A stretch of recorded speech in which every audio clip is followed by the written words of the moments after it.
Hello there, and thank you for joining us from wherever you are. We're coming to you live from our studios in Kukumlemle on digital address GA0992539. Our top stories this hour. Minority in Parliament demands publication of Special Prosecutor's Corruption Risk Assessment Report on the ACKAH royalties deal before the matter is referred to the House. More as the Special Prosecutor says the presidency has had the report for 2 weeks now. And discrepancies as a new study shows COVID prevalence rate in Ghana has soared, with over 1 million asymptomatic cases detected by this study as against government figures of 47,000. We pursue some answers from the Ghana Health Service. Join us on DSTV 421, GoTV 144, and on YouTube, where we're streaming live, also on Facebook. Your thoughts are welcome on 0540-109-009. My name is GIFTY ANDOH APPIAH. This is The Pulse. Please be my guest.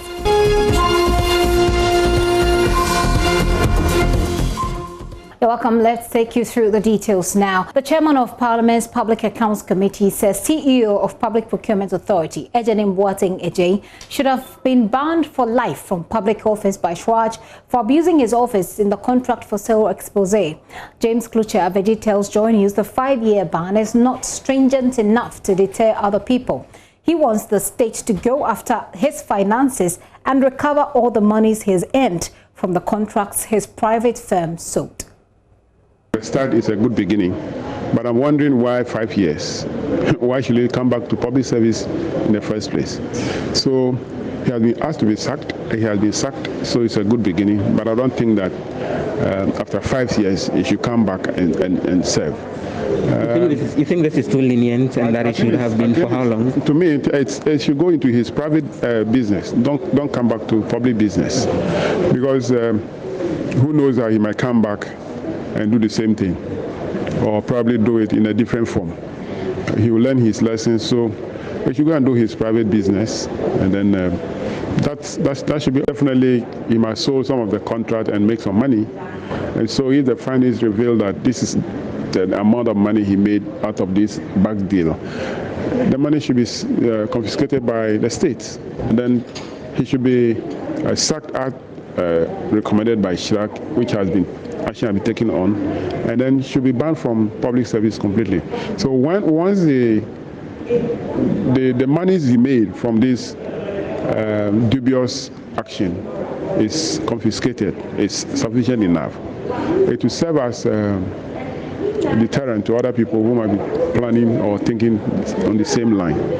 So for me, as the chairman of the Public Accounts Committee, if the money is a state money that he took, he should be surcharged. Interest should be compounded on the money. But in this case, we cannot say that he took state money, but he acted wrongly to extort money from individuals. So that money should be confiscated to the states, and then there will not be any need to pay the interest on that once the money is confiscated, and he's banned from taking part in active public service again. Meanwhile, anti-graft campaigner Edem Senanu says the punitive measures meted out to former PPA boss is not enough. He says the 5-year ban is not punitive enough, looking at some of the cases that go to court when ordinary citizens get jailed for a bunch of plantain or goat and so forth. He spoke earlier on the AM show. There could be some prioritization of certain cases, especially where one other body has already provided findings that get us closer to the truth. And I'm wondering whether at the moment he has the human resource capacity to assign some investigators to complete this. I think that the figures are just outstanding. I mean, I don't know whether the word is outstanding, but shattering. And obviously, he doesn't have the capacity to have that kind of money getting through his account. So this is something that requires urgent attention, and I'm hoping that the Special Prosecutor's Office will take note of that and do justice to this particular case. Well, I'll bid you just remain with us. I think as a country, from the perspective of the presidency, I think I would like to see a situation where the presidency is mindful of who has been appointed where and what work they are doing for the people of Ghana.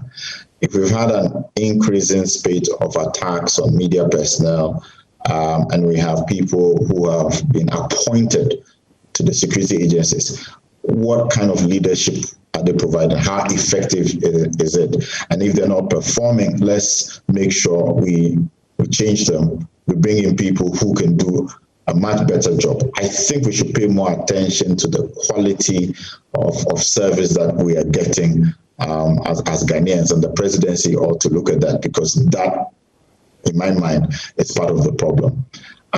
Now, Interior Minister Ambrose Derry is asking retired police officers to be more active in helping to maintain peace before and during the December 7 elections. His call comes on the back of what many have described as heightened insecurity, with random suspected robberies recorded, especially in parts of northern Ghana and the Ashanti region. Aside from addressing Parliament on security for parliamentarians, which was held in camera, by the way, the Interior Minister has yet to publicly address the security concerns raised by a section of the public at the commissioning of the National Association of Retired Police Officers Hotel and Office Complex. The minister said government backs the police service to ensure peace, but also calls on the retired officers to help. You would appreciate that this year is an election year, and as the chair of the council presiding over the police service that is tasked with maintaining law and order, government will support the police administration to ensure a peaceful, transparent, and credible election. We urge all retired officers who have varied experiences to also help us all preach peace before, during, and after election 2020. Well, that happened on Friday. This morning, there was a memorial service in honor of police officers who have died in the line of duty. 14 police officers in all have lost their lives since the beginning of January 2020. There you have it. And we have a handbook here that has a number of them, and I'll just go through some of them.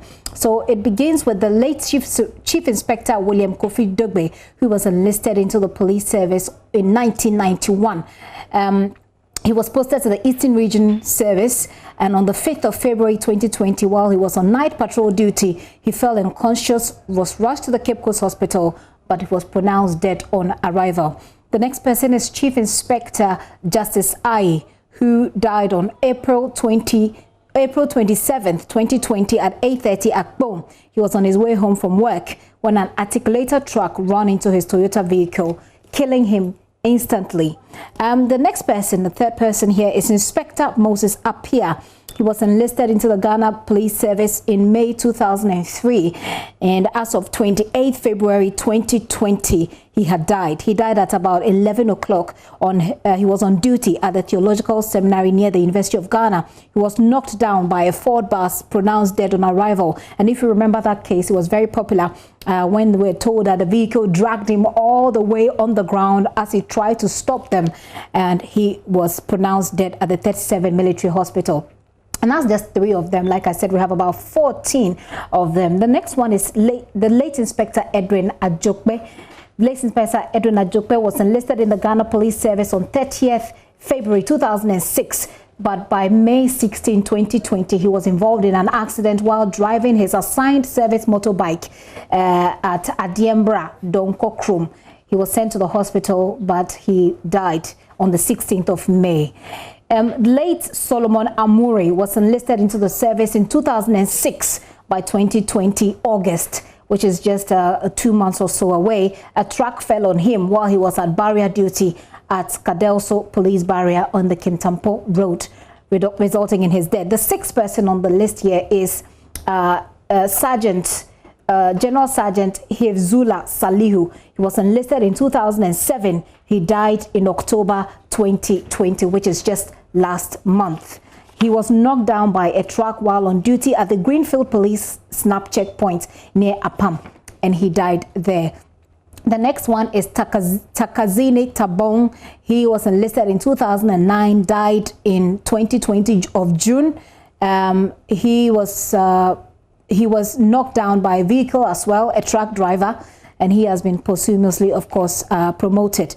The late Muniru Goma Bachugachin was enlisted in 2009. She died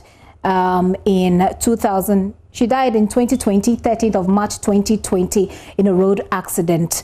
Nelson Agoha was enlisted in 2011. He died 24th of July 2020, and he was his death occurred whilst he was on a snap check duty with his colleagues, and he was knocked down by a vehicle. If you look at most of these cases, and those are some of the family members there, most of them were involved in accident. I have 6 more to just take you through, just to honor these police officers who died in the line of duty.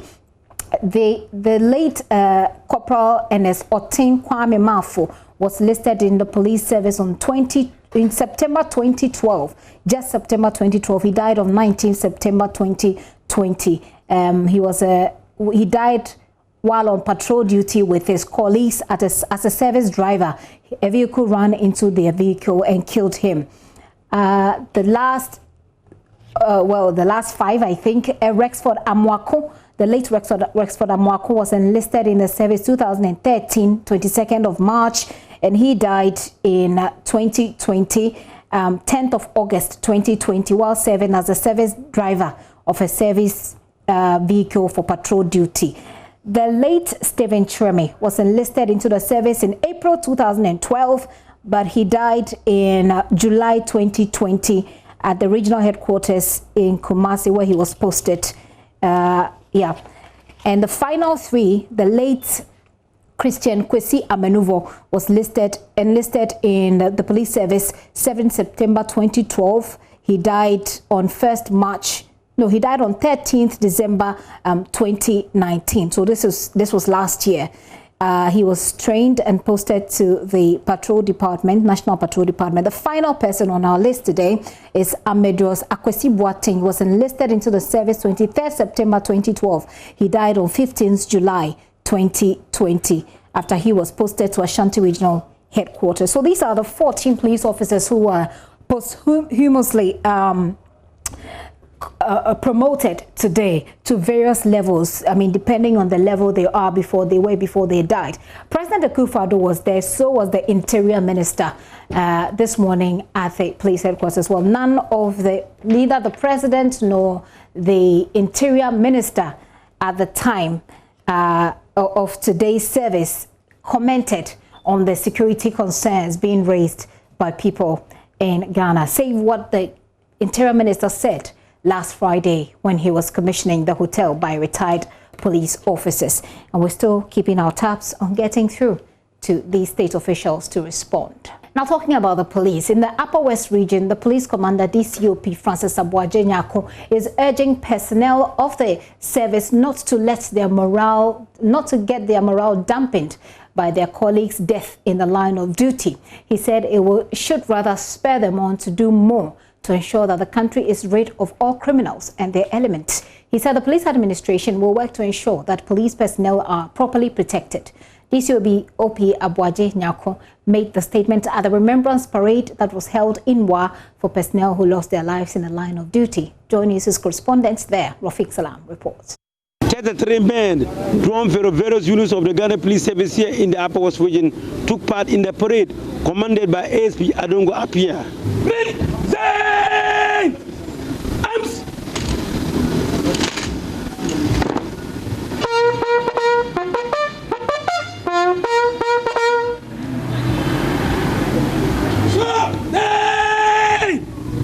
Arms! Good morning, sir. Good morning. Memorial parade formed up, made up of 33 men, drawn from the various units at Police Regional Headquarters, all ready for the commencement of the parade. May I have your permission to carry on with the parade ASP Adongo APPIAH reporting, sir. The solemn ceremony took place at the forecourt of the Upper West Regional Police Headquarters.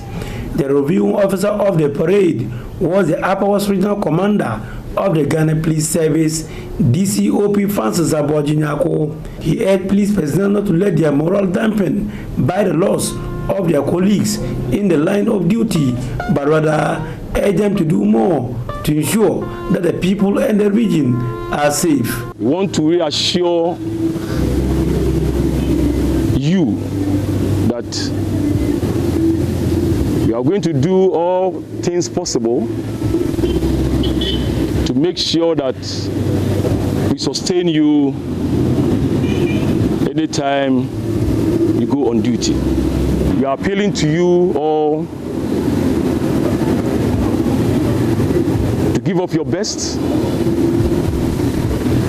to support this dear region of ours, police the environment very well so that the miscreants will be nipped in the bud. The Upper West Regional Commander of the Ghana Police Service used the opportunity to also speak about the impending 2020 polls. He urged the police personnel to be professional in their line of duty. The whole country looks up to us. They look up to us to police the system professionally, so at the end of the day, peace will be ours. Reporting for JoyNews, Rafiq Salam. And may the lives of the police officers who died in the line of duty rest in peace. We're still staying on security. 8 persons arrested in connection with the murder of the MFANTSEMAN MP, Akokwansa Hayford, have pleaded not guilty to robbery charges leveled against them.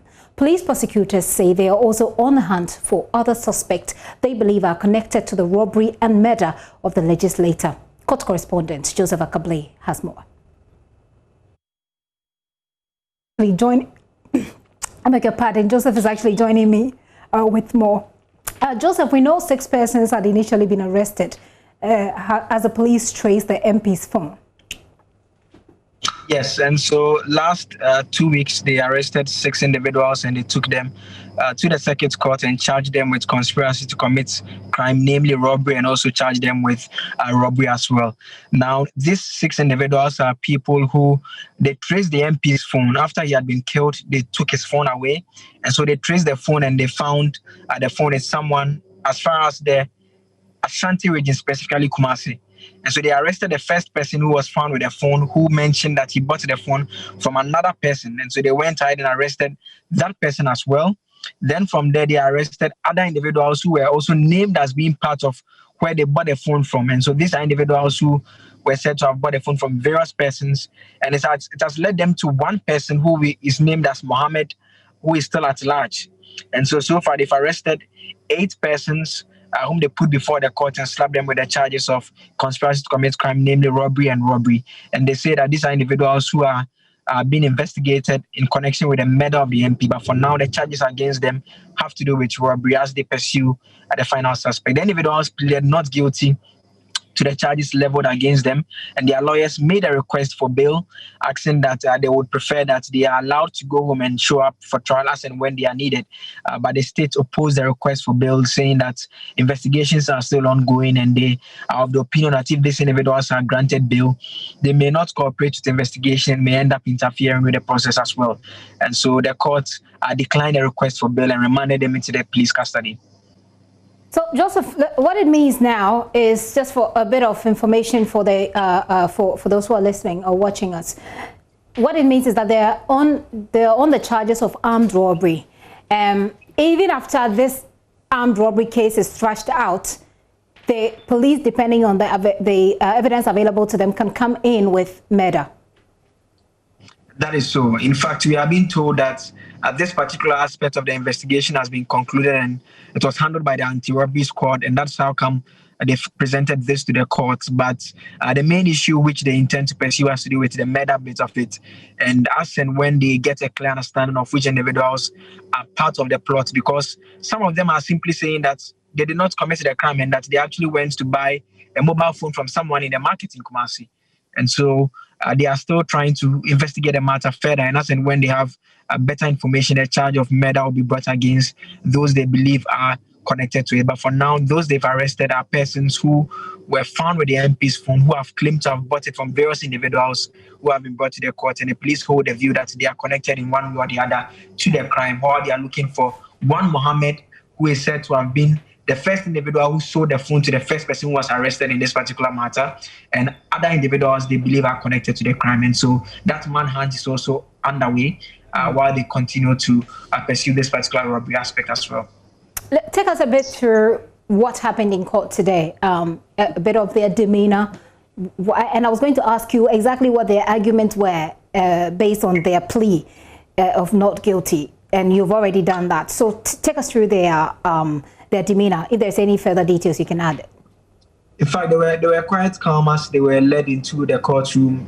A good number of them, some who interacted with some relatives who had come over, were making a point to them that they are innocent, they've not committed any crime. And when they had the opportunity to state their plea, they made their voices heard by pleading not guilty to the charges of conspiracy to commit crime, namely robbery and robbery itself, which there has been leveled against them. And so that was what transpired in the courtroom. Their lawyers, in making the case for bail, actually insisted that their clients are innocent and that they believe that in the course of their trial, they will be vindicated. But all those are matters that the court said should be dealt with at the appropriate time. And for now, what the court says is that once the prosecutors are saying that they are still carrying out investigation, the court took the view that it's better not to impede with that work by remanding them into the custody of the police to enable them carry out further investigation. But what many are looking out for, because the crime that got many talking has to do with the fact that the MP was shot dead, and that is actually captured in the facts of the case. In fact, the prosecutors told the court that the MP actually pleaded with the robbers, asking them that if they allow him to go with them to his residence, he could give them money because he had returned from a campaign and had expended all the cash that he had on him, and so he didn't have any money. In fact, the prosecutors also say that when the robbers accosted the MP's delegation, they actually asked, who is the MP?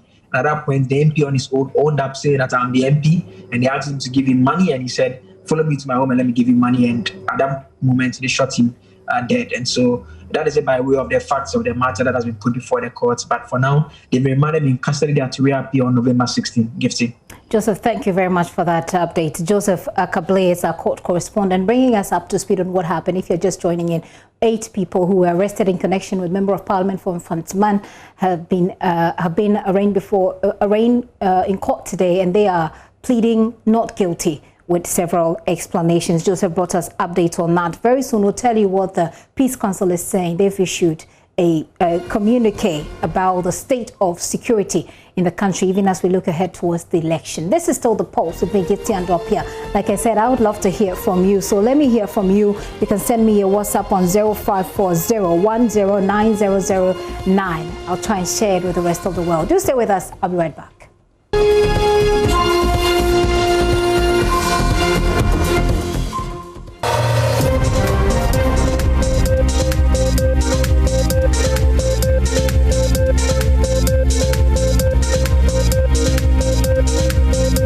Welcome back to the show. Many thanks for staying with us. The Electoral Commission has rejected claims by the opposition National Democratic Congress that it is printing over 150,000 extra ballot papers in an attempt to rig the December elections.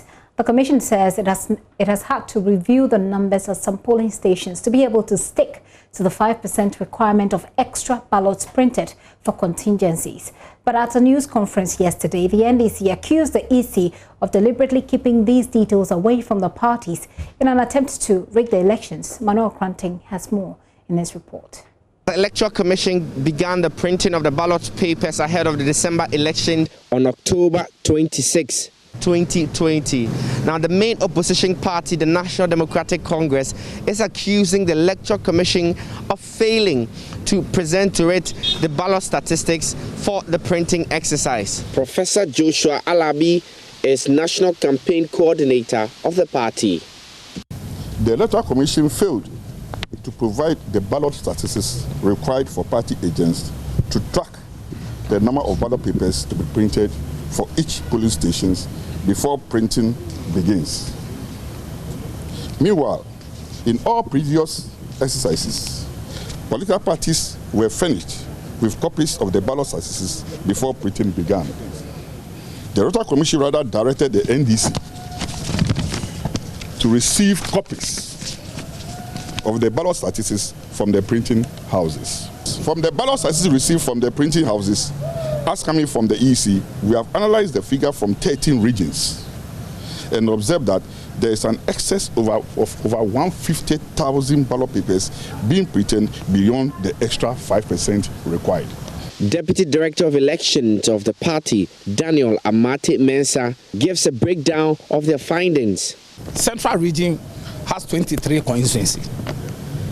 The total figure, in addition to the 5% for Central region, is 45,750. Averagely 2,117 per constituency. In Bono East has 11 constituencies. The total excess is 47,000. Averagely 4,000 plus per constituency. The question is, if a constituency with a voter population of 24,000 have excess of 7,000, in percentage terms, we are talking about 27.5%. I mean, it is just unbelievable. And the question is, you can't say these ones are mistake, because when you look at the figures, the percentage are not uniform. They are deliberately planned to rig the election ahead of the election itself. Over 150,000. And we believe that currently we are waiting for the ballot statistics for Ashanti region and Western region. And if you look at the spread, we know what we'll be getting from Ashanti region will be more than those that we have revealed to you. Well, the Director of Elections of the party, Elvis Afriyie-Ankrah, says that all attempts by the party to obtain ballot statistics from the Electoral Commission have proven futile. If you've given the statistics to the printing houses, give it to us. What is so difficult? What is the problem? You've given it to the printing houses. Give us copies so that we can validate whatever goes on. That should tell you that this thing was planned. And as my deputy was saying, if you look at the statistics and the way that in specific constituencies you see specific numbers, it shows you a very clear agenda. The party is therefore requesting an immediate explanation from the Electoral Commission as to the reasons for these extra ballot papers that are being printed. Now we are aware of it. So we want the EC to come and explain to us how come that we have these numbers, and then we'll take it from. As the NDC there, we can now hear from Acting Director of Public Affairs at the EC, Sylvia Ano, who says that disparity in the numbers is not an attempt to rig the polls. She spoke earlier on the AM show. We have our booklets in 100, 50, 25, and 10.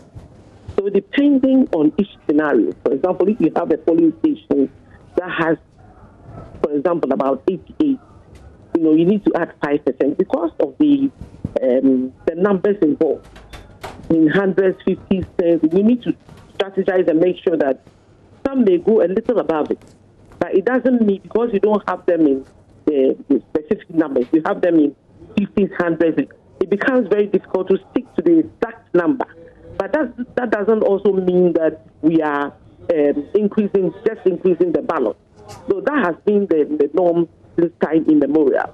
The bottom line is what I want the general public to understand is the fact that the political parties are there to make sure that they observe the process, to make sure that they capture the numbers involved, and also at the end of the day, when the ballots are being casted to the various regions or the various destinations throughout the country, they are given the opportunity to affect their seal, with numbers. So the political parties are supposed to know the number of ballot papers that are going to the field at each from each printing house. Okay, now the NDC say that before the printing, you refused to give them the serial numbers and the ballot statistics. You didn't provide them with the ballot statistics and the serial numbers. They are supposed to get all that. Now, apart from that, if you understand the process, if you understand what happens at the polling station, no ballot paper from any source can enter any ballot box. If you understand, and they are there through and through, they are supposed to be at the printing house 24/7. Okay, so can you address the issue again? Did you provide them with the ballot statistics and the serial numbers so they can effectively be doing their cross-checking? That's the more reason why they are there, to observe and know what is happening at the various printing houses. They are there to observe what is happening, to know the intricacies of what is going where. So, at each point in time. I take it that, unlike what the allegations that the NDC is making, you did provide them with the ballot statistics and the serial numbers. What I mean to say is that the NDC is there, not only the NDC, but all the political parties are there. Yes, that's we do. I haven't heard anybody talk about the fact that we are doing something on. So one other thing, have they officially written to the Electoral Commission, because they say something that they have done? I was going to say that if the NDC has a genuine issue, they believe they have a genuine issue. I believe that. Mavio Uswabaji speaking to Sylvia ANDOH, who speaks for the Electoral Commission earlier this morning. Now, the Monitoring Committee of the National Peace Council says it has completed its findings on last week's clashes at ODODODIODOO constituency.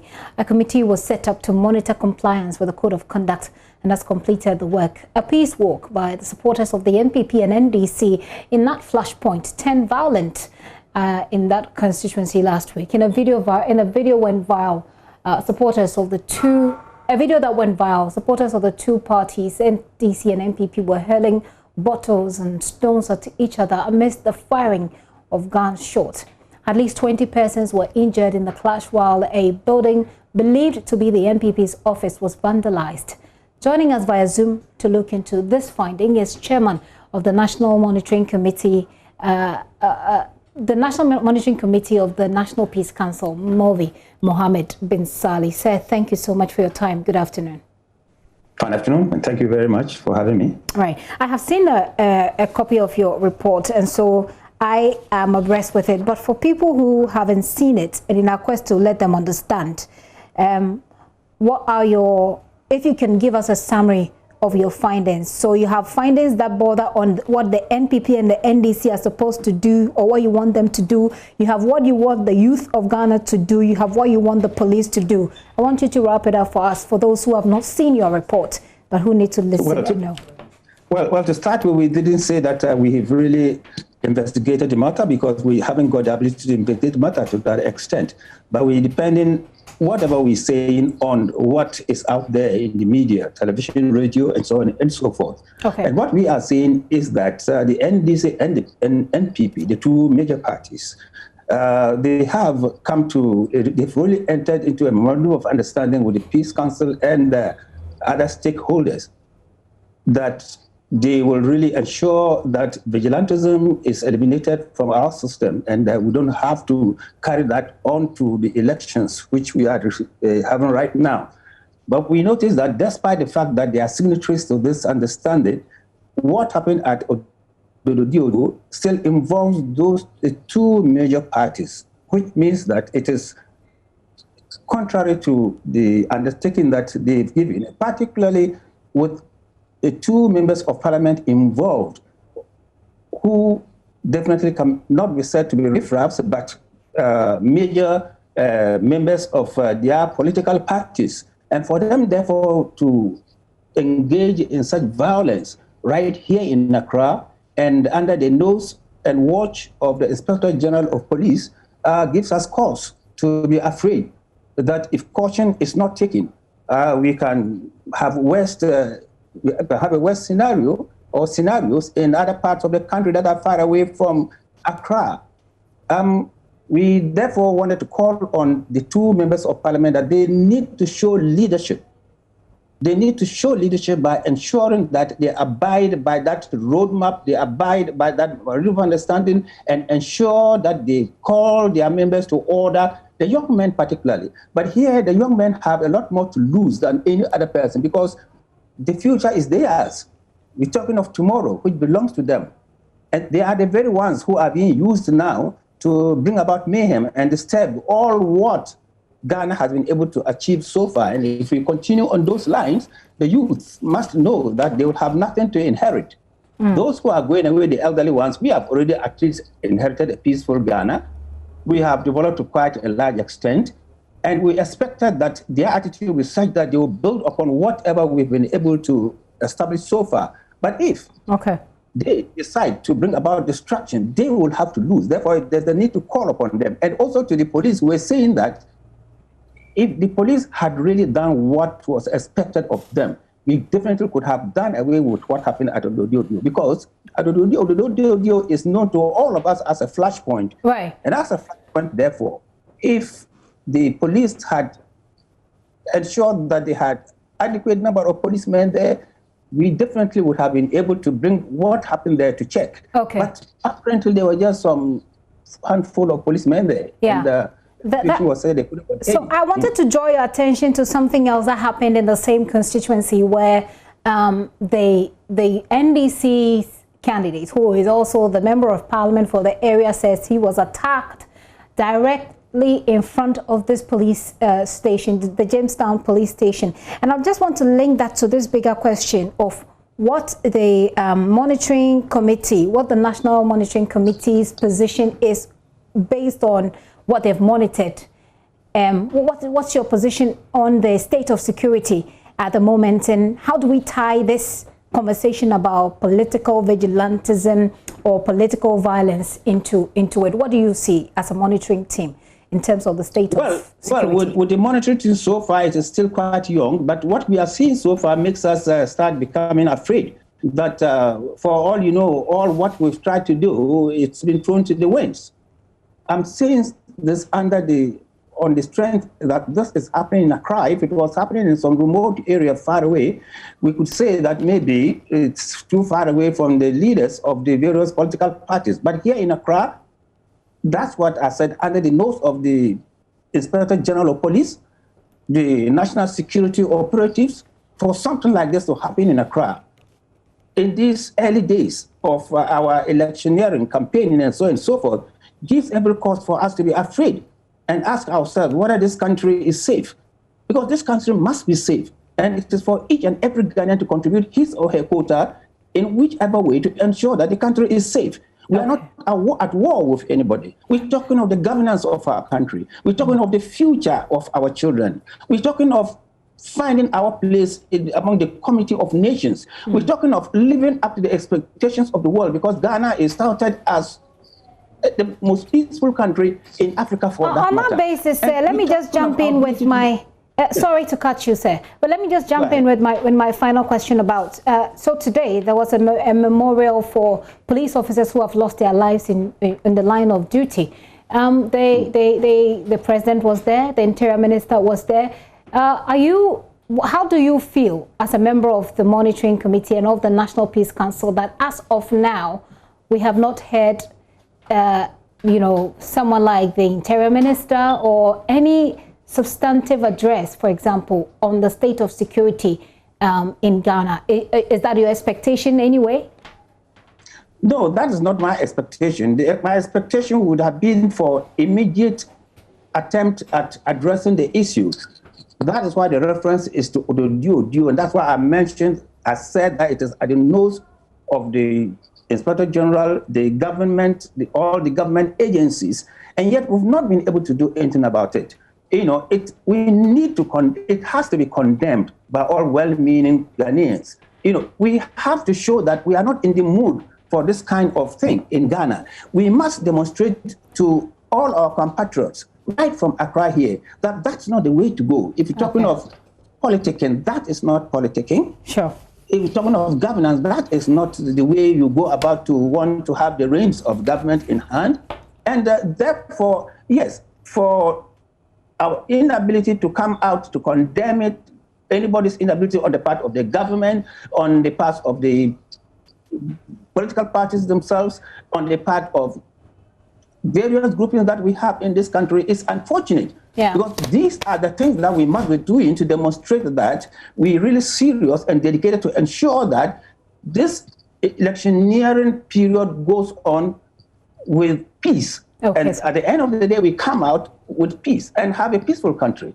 Very well, sir. I would like to say a very big thanks to you. By the way, President ACKAH-BLAY has spoken condemning what happened in ODODODIODOO, by the way. So thank you very much for that point you made about condemning it, and it helps to fight such things. I've been talking to Mulvi Muhammad bin Saleh. He's a chairman of the National Monitoring Committee of the National Peace Council. Chairman of the NPP's Council of Elders is optimistic of a resounding victory for the governing party in the upcoming elections. According to Mr. Hackman Uswajimai, the achievement of President ACKAH-BLAY's government gives him an assurance that the fortunes of the NPP at the polls will be even better than the result of the 2016 elections, which, by the way, they won with over 1 million votes. He said former President John Mahama poses no threat to the NPP, but they will not be complacent in ensuring a second term for President ACKAH-BLAY. He spoke to MFANTSEMAN on the probe. If you were to examine what each of them, if you take them as individuals, have done 4 years and 4 years, not because I belong to an NPP, but quite obviously my president has done much better than my good friend Mahama. He's my very good friend. We're all MPs together. Yeah. You know. And then not only that, when he was president, if the people of Ghana were satisfied with him, he would have gone.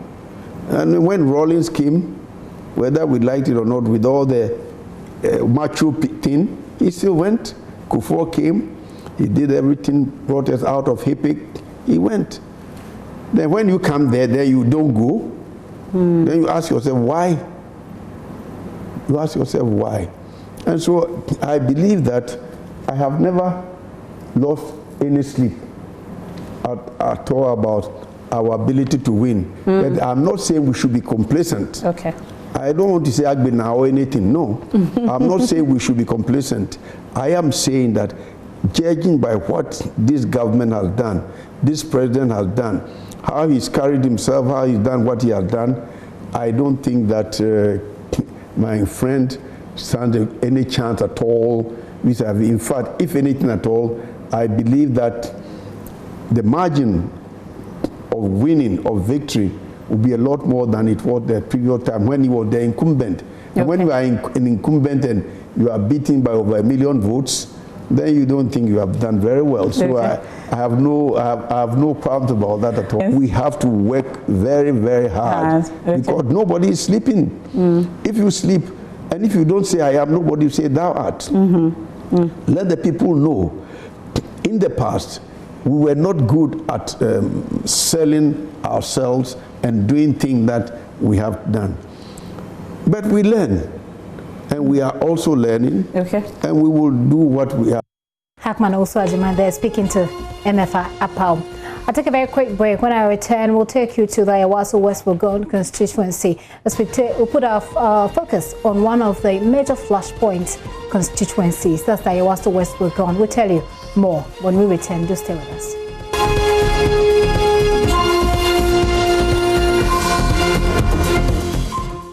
Yeah, welcome back to the show. Many thanks for staying here with us. Today on Election Headquarters, we focus on one of the major flashpoint constituencies, Ayawaso West Wuogon.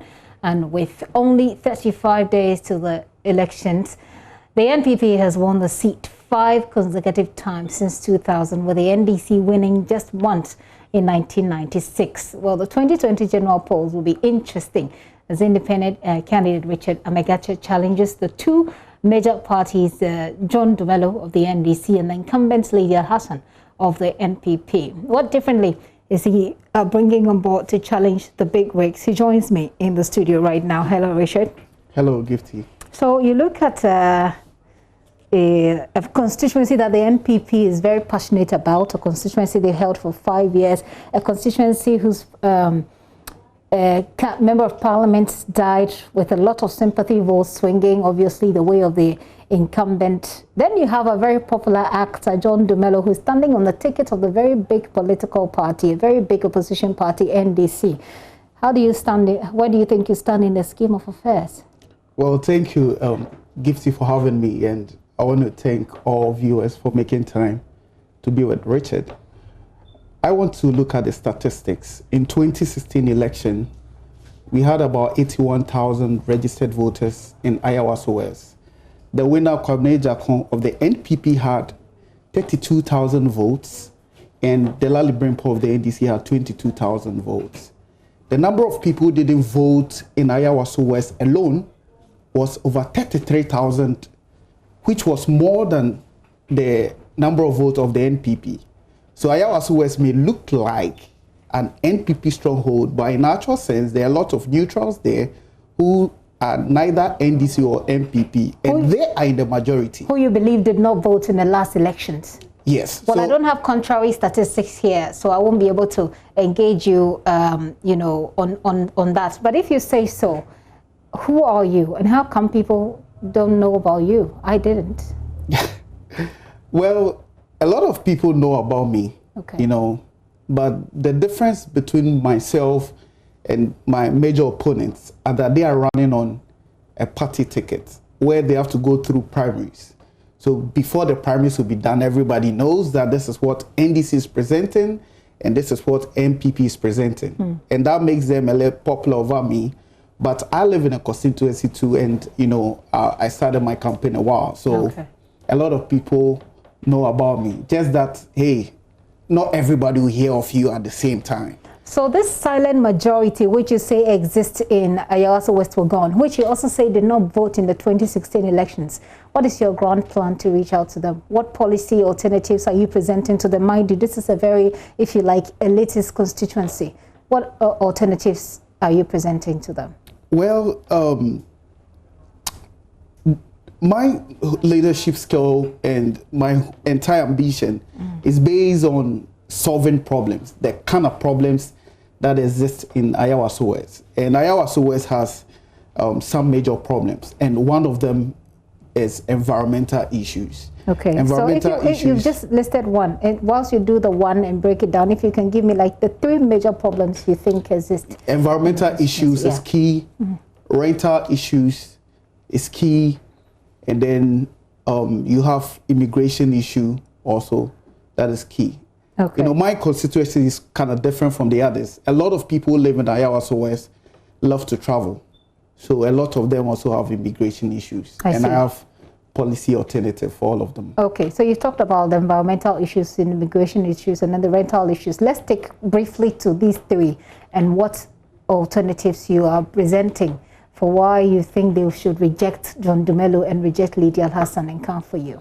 Well, when you take the environmental issue, to be very honest, the individual constituents in their homes are tidy, but the politicians are the major contributing factor to the environmental issues we have in Iowa OS. How?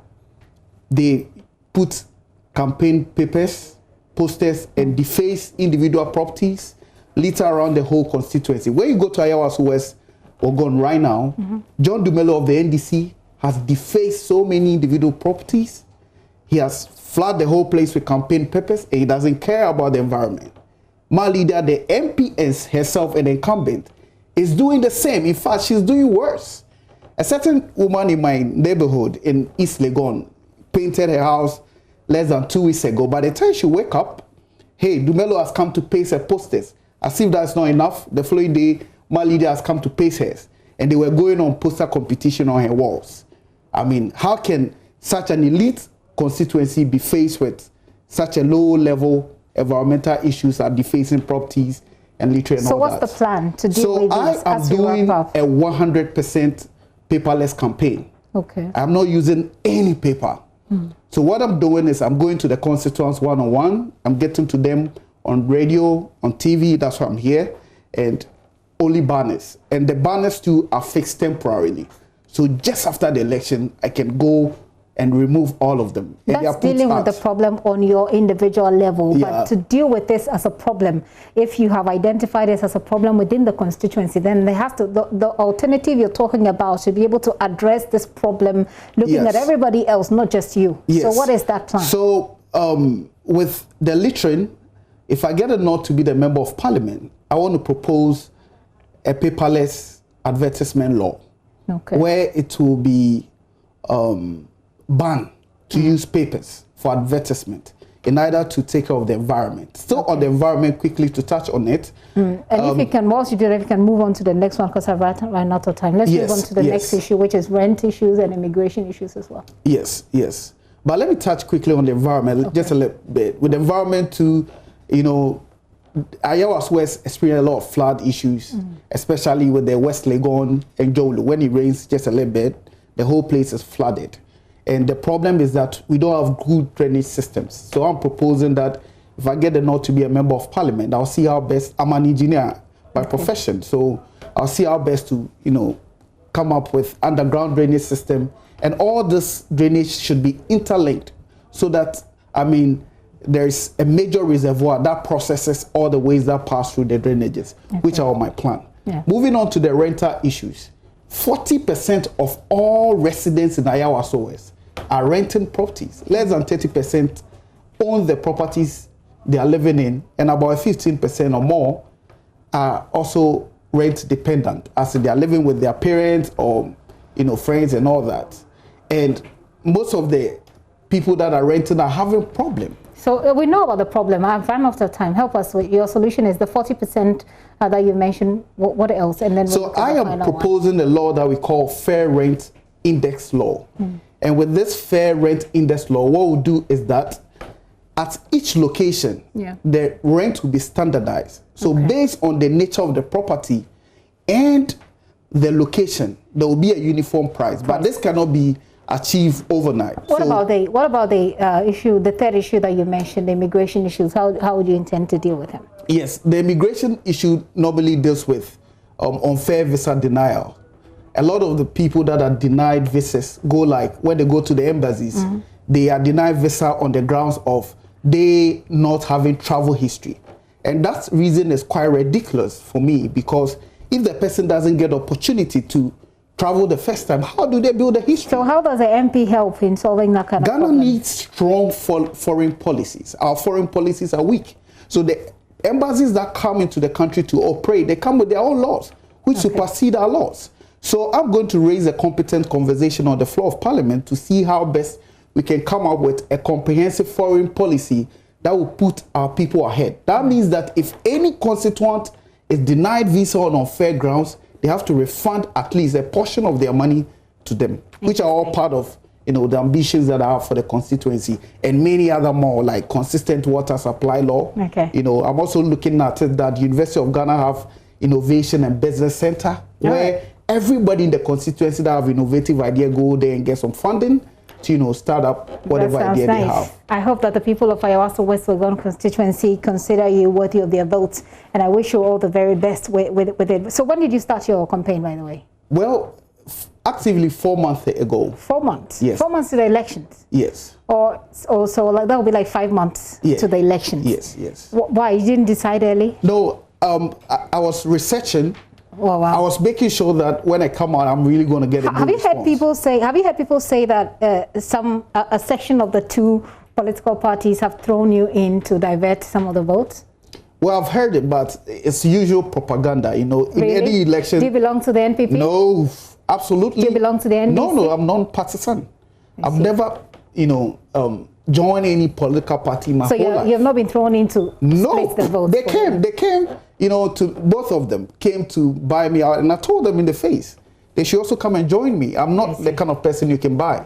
So I mean, that point of putting me into take vote is a non-starter. Richard, thank you very much for coming. I wish you all the best. Can I have a word with my constituent? Let's see. Let's make it 30 seconds. A minute is very expensive here. Okay. Well, people in Ayawaso West, this time let's change the narrative and choose an independent mind to lead the constituency to bring the kind of change that we need. On 22nd of November, my rally will be coming off. Venue is here to be announced. I mean, banners and a whole lot of publicity will come about my rally. When you hear it, please come and give your support, and let's make it big. The NDC and the MPP think that they are the only people on the scene and all that. Let's prove to them that we are sick and tired of the kakitocracy they've always engaged in, and they are not inuring to the benefit of the ordinary Ghanaian. Thank you so much. Okay, so I've been talking to Emmanuel Amagache,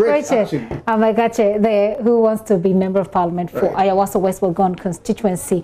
He wants to contest the the MPP and the NDC candidates who have been brought forward. Well, talking about elections, I want to take you outside Ghana. The streets of Bonua, Grand Bassam, Montuku, and other towns and cities in Ivory Coast have been deserted as opposition leaders demand a civil transition following Saturday's presidential poll that their parties boycotted. Pascal Afi Nguesan and Henry Konan Bedie say it was illegal for President Alassane Ouattara to stand for a third term as it broke rules on term limit.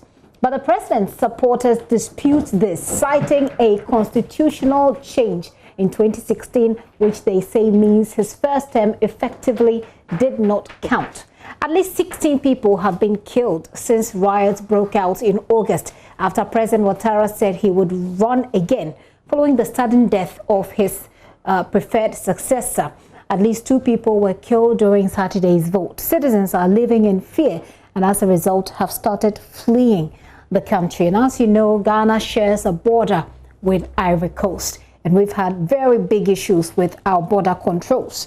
We're joined via Zoom by a Ghanaian marketing consultant based in Yamoussoukro, Ivory Coast, ACKAH-BLAY. Hello, Ms. Atta.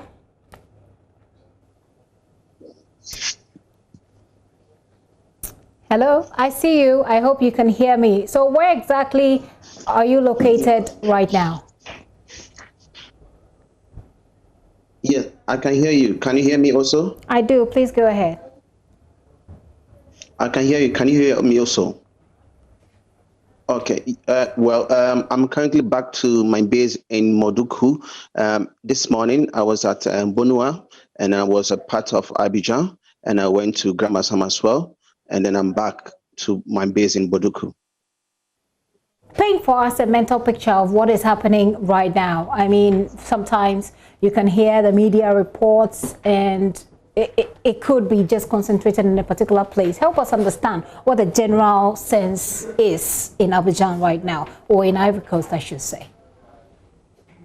Well, currently, the Electoral Commission, the CEI, announced a provisional results for 20 departments. When I say 20 departments, that's 20 regions, and out of the 108 departments. So now the opposition are saying that they don't accept the election, that the election is a failure, that they are calling for a civil transition. As of now, as they are calling for a civil transition. And also in Yamoussoukro, there was a curfew which was imposed, a 3-day curfew, today being the last day of the curfew. And government officials are still in a discussion to see if they have to extend the curfew to another more days. So currently that is what is happening in Yamoussoukro, but life is still struggling to resume its normal course in part of the countries. There were dead camps in most parts of the cities, and which I went this morning. And for instance, in Bassam and Moduku, the taxis are seen working, shops are open. I mean, food vendors are doing their normal duties, and the banks are also open. So everybody, business is back to normal. I see. When they say transition, they're looking for a civil transition. What exactly do they mean? Their position, I mean.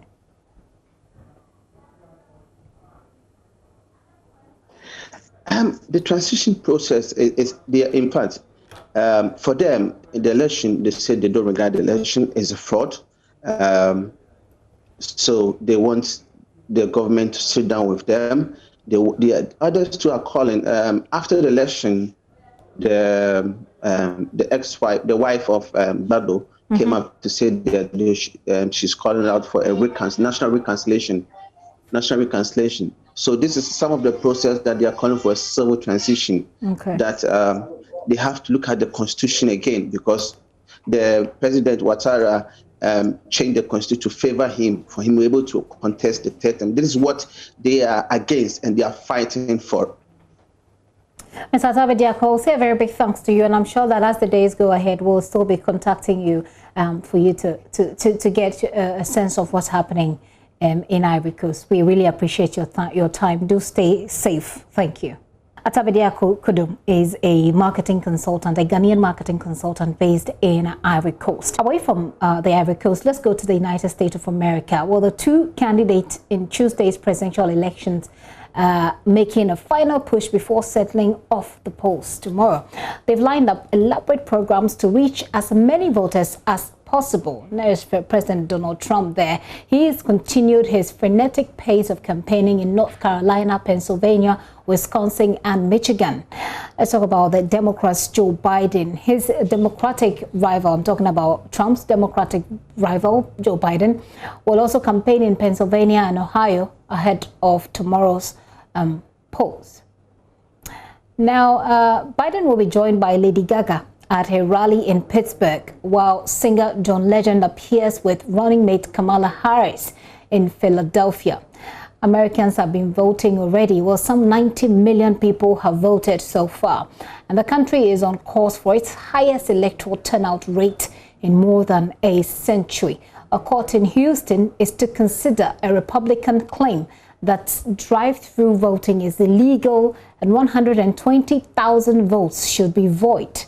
The FBI says it's investigating after a convoy of vehicles with Trump flags surrounded a bus carrying Biden campaign staff on a Texas highway. The final push for votes follows America's worst ever week for new coronavirus cases, with more than 1,000 people dying each day. We'll get to analyze the elections and how that will impact us here in Ghana. Well, about 20% of people living in Accra and Kaswa may have already been exposed to COVID-19. A new study by scientists at the University of Ghana found more people have significantly been infected by SARS-CoV-2, the virus which causes COVID-19, than Ghana's 47,991 confirmed cases would suggest. The West African Center for Cell Biology of Infectious Pathogens and the Noguchi Memorial Institute for Medical Research conducted the study. There is more in this report. The study was conducted in public places, including municipal markets and lorry stations in Accra and Kaswa, shopping malls in Accra, and COVID-19 testing centers and other research institutions, health centers in Accra. Using a pre-validated antibody rapid diagnostic test, RDT, the scientists were able to determine exposure to SARS-CoV-2, the virus which causes COVID-19, by detecting COVID-19 antibodies in blood samples taken from the participants. Antibodies are blood proteins produced by the immune system to counteract a specific foreign disease-causing agent. According to the scientists, these tests are only able to detect exposure to the virus with about 70% accuracy because antibodies wane after some time and may be hard to detect in some individuals. In a webinar hosted by scientists at the University of Ghana, Director of West African Center for Cell Biology of Infectious Pathogens, Professor Gordon Awandare, said the findings is probably an underestimation because the tests carried out during the study are not 100% sensitive, meaning it's possible a good percentage of people who have been exposed did not manifest on the results.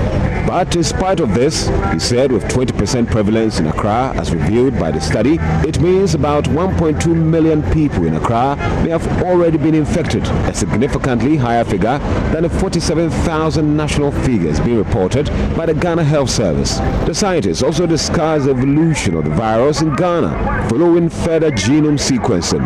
Evidence from the genome sequences also suggests that the virus has changed its genetic makeup, and some unique variants can now be found in Ghana that have not been identified anywhere else in the world. And we're hoping to get some more information on Ghana's situation from the Ghana Health Service. We've been contacting them. We'll get you more information when they set through that information. But let's quickly take a look at our case count so far. We used to do a lot of this, didn't we? Well, so far we're told that our recovery and discharged people are 47,260. That's 47,260. So far, we're told 320 people have died, but cumulatively, we've recorded 48,200. That's getting to almost 50,000 thereabout. But our new cases, according to this information, that usually is compiled by information they get from the country level. This is the Johns Hopkins. This is new cases that's put at 76, and our active cases at 620. So new cases are 76, but at the moment we're dealing with 620 active coronavirus cases. I'll take you back to Parliament now. We head there because the minority is demanding that the Special Prosecutor makes public his corruption risk assessment report on the ACKAH-BLAY royalties deal before the President even considers referring the deal back to the House. Ms. Hamidu says he has submitted a report to the Presidency for action since 2 weeks ago. The Presidency has in response asked the Finance Minister to return the allocation, relationship and investment agreements to the House, that's the Parliament, for reconsideration. But the minority obviously don't think so. Let's get to Joseph Opoku-Gakpo, who is our Parliamentary Affairs Correspondent, joining us via Zoom to help us understand what the concerns of the minority are. Hello, Joseph. Hello, Gifty. Can you hear me? I do hear you perfectly. So the minority says we cannot, or this cannot be brought to the House at the moment. They want the publication of their reports first. Why is that necessary in their perspective? And so, you know, there were about 5 different documents that came to the House. So there was the agreement with ACKAH-BLAY itself, as in the relationship agreement. Then there were 3 other documents, including the relationship agreement, the investment agreement, apart from the indemnity agreements that the House passed. So on the 9th of 14th August, when Parliament approved the ACKAH-BLAY deal, there were about 5 different versions of them that the House approved.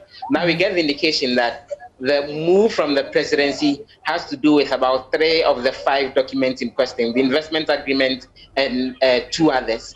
Now, the case that the minority makes is that, first of all, they haven't taken a decision yet whether they would want to be part of any process that will lead to a second look as far as this agreement is concerned.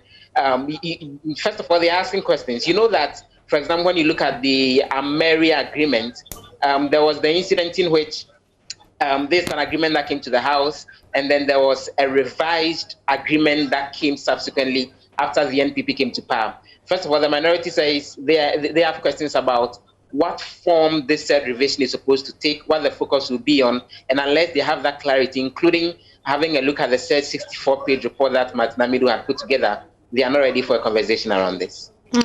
Interesting. Well, Joseph, we run out of time, so we'll leave it there. But we know you'll bring us more updates on JoyNews Prime from Parliament. Thank you very much, Joseph. And that's Joseph Opoku-Gakpo, our Parliamentary Affairs Correspondent, ending it there for me. But those of you who join us on our WhatsApp platform, I'd just like to read some of your messages before we go away. This one says, we the people... Good afternoon. We, the people of MFANTSEMAN, want to know the murderers of our MP before the December 7 polls, or the NPP will lose the seat. Who killed Honorable Eko Kwanza Hayford from Gabriel Arthur in Mankesim? This one says, I entreat the police to interrogate the suspected victims meticulously in order to unravel the truth of the matter. It is likely that they may be innocent of these heinous crime and vice versa. So the police should do a thorough scrutiny. This is from Nibikin Abdul Latif, aka Meticulous GH. And of course, some of you also saying that the president should be up and doing, otherwise you vote for JDM. Thank you for sending in your messages. There's more news at myjoyonline.com, and I urge you to log on. My name is GIFTY and APPIAH. Do stay with us.